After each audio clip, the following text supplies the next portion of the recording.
بسم اللہ الرحمن الرحیم باب صلاۃ الخوف کیف ہی۔ نماز خوف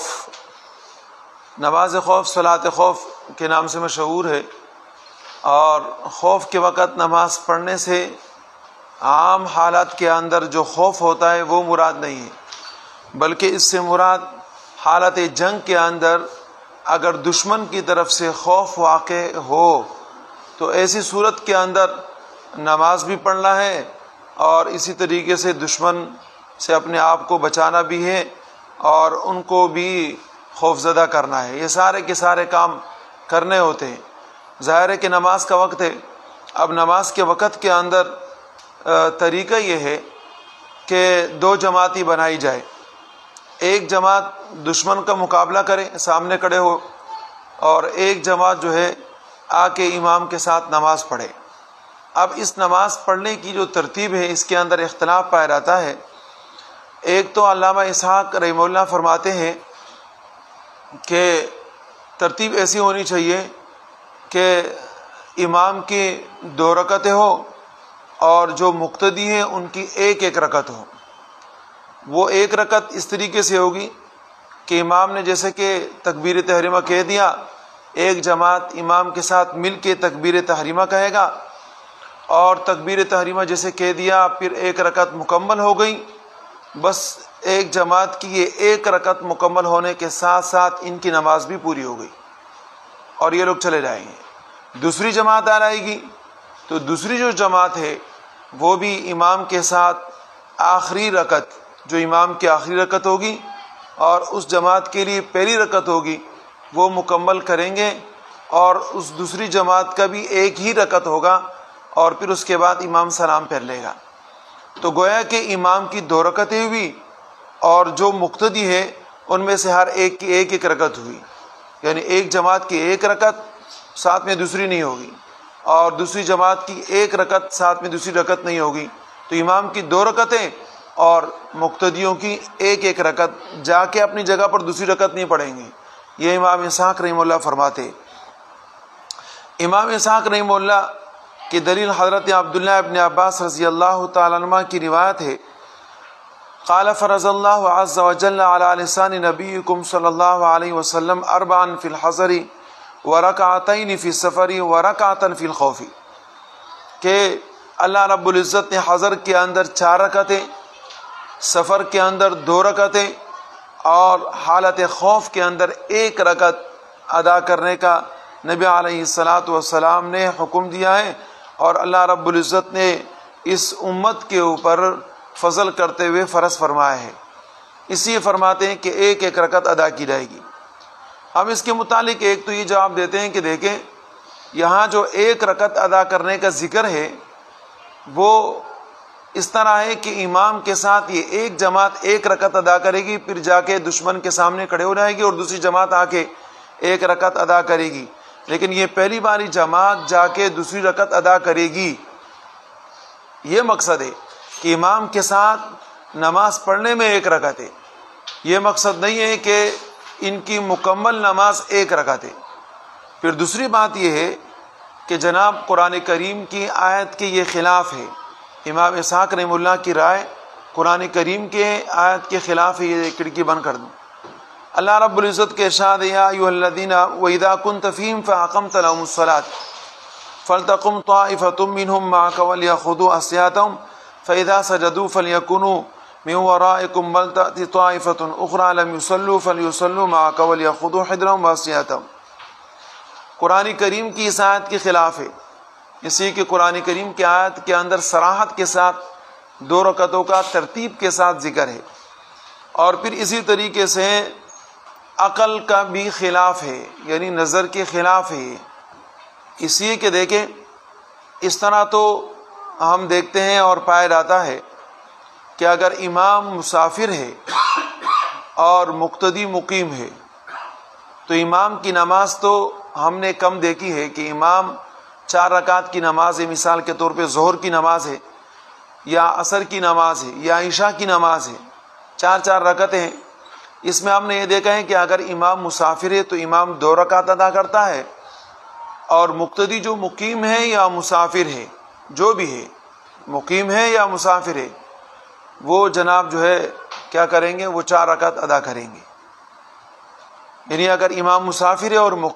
مقتدی مقیم ہے تو وہ 4 رکعت ادا کریں گے۔ یہ بات تو ہم نے دیکھی ہے، لیکن یہ بات ہم نے کہیں نہیں دیکھی کہ امام اگر مقیم ہے اور امام کی 4 رکعتیں اور مقتدی مسافر ہے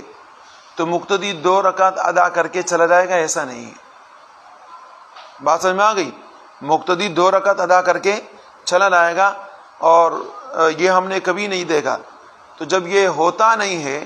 یعنی یہ تو ہوتا ہے کہ امام کی نماز، امام کی رکعتیں کم ہوتی ہے، لیکن یہ کہیں نہیں ہوتا کہ مقتدی کی رکعتیں کم ہوتی ہیں۔ تو یہاں پر کیا ہے کہ آپ امام کی رکعتیں مکمل کر رہے ہیں، 2 رکعتیں، اور مقتدی کی جو رکعت ہے وہ ایک رکعت آپ ادا کرنے کا ذکر کرتے ہیں، تو یہ عقل کے اور نظر کے بھی خلاف ہے۔ جو 1 رکعت کا ذکر ہے، اس کا مطلب یہ ہے کہ آپ امام کے ساتھ 1 رکعت ادا کر کے جا کے اپنی جگہ پر دوسری رکعت ادا کریں گے، اور پھر اس کے بعد سلام پھیریں گے، اور اس طریقے سے دوسری جو جماعت ہوگی وہ آئے گی اور وہ امام کے ساتھ 1 رکعت ادا کرے گی اور جا کے اپنی جگہ پر دوسری رکعت پڑھ کے سلام پھیریں گی۔ ترتیب یہ ہونی چاہیے۔ امام ابو حنیفہ اور امام محمد، امام یوسف کا الگ مذہب ہے۔ امام ابو حنیفہ اور امام محمد، امام ابو حنیفہ اور امام محمد طرفین حضرات یہ فرماتے ہیں کہ امام کے ساتھ 2 رکعتیں ادا کرنے کے لیے یہ دونوں جماعتیں ترتیب یہ کریں گے کہ ایک جماعت آ کے امام کے ساتھ 1 رکعت ادا کرے گی، پھر جا کے دشمن کے سامنے کھڑی ہو جائے گی، اور پھر یہ کہ دوسری جماعت آ کے یہ کہ دوسری رکعت امام کے ساتھ ادا کرے گی، اور وہیں پر جناب وہ اپنی دوسری رکعت مکمل کر لیں، اور اس جماعت کا وہاں پر 1 رکعت مکمل ہوا، امام نے سلام پھیر لیا اور وہ اپنے اپنے طور پر سلام پھیر لیں۔ امام ابو حنیفہ اور امام محمد رحمہ اللہ کی دلیل حضرت عبداللہ ابن عمر رضی اللہ تعالیٰ عنہ کی روایت کے اندر یہ مذکور ہے۔ اسی طریقے سے امام شافعی اور امام احمد رحمہ اللہ یہ حضرات فرماتے ہیں کہ امام کے ساتھ نماز پڑھنے کی ترتیب یہ ہونی چاہیے کہ ایک جماعت آئے، امام کے ساتھ تکبیر تحریمہ میں شریک ہو کے 1 رکعت ادا کرے، اور 1 رکعت ادا کر کے پھر کیا کرے کہ امام جیسے دوسری رکعت کے لیے کھڑا ہوتا ہے تو امام پھر یہ کہ انتظار کرے دوسری جماعت کی آنے کا، اور اس انتظار کے اندر یہ ایک جماعت جا کے دشمن کے سامنے کھڑے ہو جائے، اور اسی انتظار کے دوران دوسری جماعت آ کے امام کے ساتھ شریک ہو رہا ہے، اسی کہ امام ان کا دوسری رکعت کے لیے انتظار کر رہا ہے، اور دوسری رکعت میں امام جیسے کھڑے ہو کے دوسری رکعت کے لیے دوسری جماعت کا انتظار کر رہے، وہ آ کے امام کے پیچھے شریک ہو جائیں گے اور دوسری رکعت یہ کہ ادا کر لیں گے۔ دوسری رکعت جب یہ ادا کر لیں گے تو پھر بھی امام سلام نہیں پھیرے گا، بلکہ امام تشہد کے بعد پھر انتظار کرے گا کہ یہ لوگ اپنی دوسری رکعت، یہ دوسری والی جماعت دوسری رکعت ادا کر کے پھر یہ کہ یہ جماعت اور وہ دوسری جو جماعت جو چلی گئی، جو پہلے والی جماعت دشمن کے مقابلے میں چلی گئی، وہ اپنی جگہ پر دوسری رکعت مکمل کر کے سب ایک ساتھ سلام پھیر لیں گے۔ بات سمجھ میں آ گئی؟ امام مالک رحمہ اللہ بھی یہی رائے رکھتے ہیں، لیکن امام مالک رحمہ اللہ صرف امام شافعی اور امام احمد رحمہ اللہ سے تھوڑا سا اختلاف اس بات میں رکھتے ہیں کہ ساری ترتیب تو امام شافعی والی ہے، لیکن صرف فرق یہ ہے کہ جناب امام سلام پھیرنے کے اندر دوسری جماعت کا نہ پہلی جماعت کا کسی کا بھی انتظار نہیں کرے گا، بلکہ وہ اپنے طور پہ سلام پھیرے گا، جیسے کہ اس کی 2 رکعتیں مکمل ہو گئی، اور جو دوسری والی جماعت ہے انہوں نے امام کے ساتھ 1 رکعت ادا کر لی، تو 1 رکعت پھر یہیں پر ادا کر کے وہ سلام پھیریں گے، اور جو پہلی والی جماعت ہے وہ اپنے طور پہ جناب اپنی نماز مکمل کر کے سلام پھیریں گے۔ لیکن امام مالک رحمہ اللہ بھی امام شافعی کے ساتھ اسی طریقے سے نماز صلاۃ خوف کے اس ترتیب میں شریک ہے کہ امام پہلی رکعت مکمل کرنے کے بعد دوسری رکعت کے لیے جب کھڑا ہوگا تو انتظار کرے گا کہ دوسری جماعت آ رہا ہے، اور پھر اسی طریقے سے جو ہے نا وہ قاعدے کے اندر آخر میں جب امام اپنی نماز مکمل کرے گا تو پھر اس میں تھوڑا سا اختلاف یہ ہے کہ امام سلام پھیرنے میں کسی کا انتظار نہیں کرے گا۔ باقی قیام کے اندر امام شافعی اور اسی طریقے سے امام احمد، امام مالک کے حضرات شریک ہیں، اور ان حضرات کی دلیل حضرت سال کی روایت ہے، اور عمن صلی جو روایت کے اندر ذکر ہے، اس سے یہ حضرات استدلال کرتے ہیں۔ آج بھی صلاۃ خوف کا حکم برقرار ہے، ایسا نہیں کہ صلاۃ خوف کا حکم ختم ہو گیا۔ اسی کے بعد حضرات یہ فرماتے ہیں کہ جناب اب تو ایسی صورتحال نہیں ہے، لہذا صلاۃ خوف کا حکم نہیں ہے، لیکن ایسی بات نہیں ہے۔ نبی اکرم صلی اللہ علیہ وسلم کے زبان مبارک سے جو بھی ترتیب صادر ہوئی اور ارشاد فرمایا یا عمل سے، تو وہ قیامت تک قائم اور دائم رہے گی، اس کے لیے ختم ہونا نہیں ہوتا۔ ہاں، اس کے لیے کوئی ایسی ترتیب ہوتی ہے کہ جو اس کی نشاندہی کی جاتی ہے، تو وہ ایک الگ معاملہ ہوتا ہے، لیکن یہ ہے کہ اس میں سارے لوگوں کے لیے اور خاص کر غیر مقلدین جو کسی بھی امام کی اتباع نہیں کرتے، یہاں تک کہ وہ صحابہ کرام کی بھی اقتداء نہیں کرتے، ان کے لیے عبرت کی نشان ہے کہ دیکھیں ائمہ اربعہ جتنے بھی حضرات ہیں، یہ جو 4 اقوال میں نے آپ کے سامنے ذکر کر دیے، 4 اقوال ائمہ اربعہ، اور اس کے علاوہ اور 4 اقوال ہیں، یہ تمام کے تمام ائمہ حضرات جو مختلف رائے رکھتے ہیں، ہر ایک جو مختلف رائے رکھتا ہے، ہر ایک نے نبی اکرم صلی اللہ علیہ وسلم کی حدیث مبارکہ کے اوپر عمل کیا ہے کہ نبی علیہ الصلوۃ والسلام کی کوئی بھی ترتیب، چاہے وہ 1 رکعت کی ہو، چاہے وہ 2 رکعت کی ہو، چاہے وہ الگ الگ طور پہ نماز پڑھنے کی ہو 1 رکعت کے بعد، یا امام کے انتظار کرنے کی ہو، یہ ساری کی ساری باتیں نبی علیہ الصلوۃ والسلام کے زبان مبارک سے ادا ہوئی ہے، اور اس کی حفاظت کے لیے اللہ رب العزت نے ان ائمہ کرام کو بھیجا کہ ان ائمہ میں سے ہر ایک نے ایک ایک طریقہ لیا کہ نبی علیہ الصلوۃ والسلام کے زبان مبارک سے نکلا ہوا ارشاد قیامت تک محفوظ رہے۔ یہ اختلاف اس بنا پر ہوتا ہے۔ جی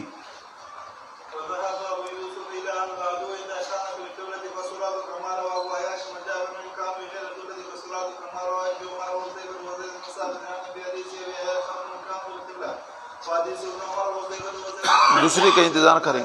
چلنے دیں۔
باب الرجل یکون فی الحرب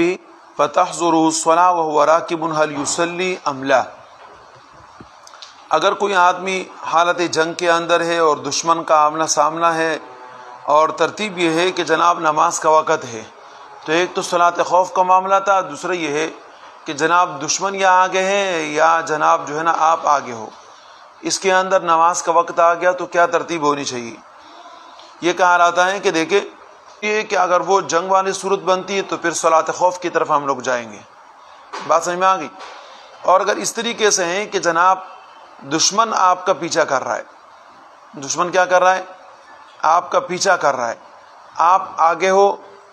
دشمن آپ کا پیچھا کر رہا ہے، بات سمجھ میں آ گئی،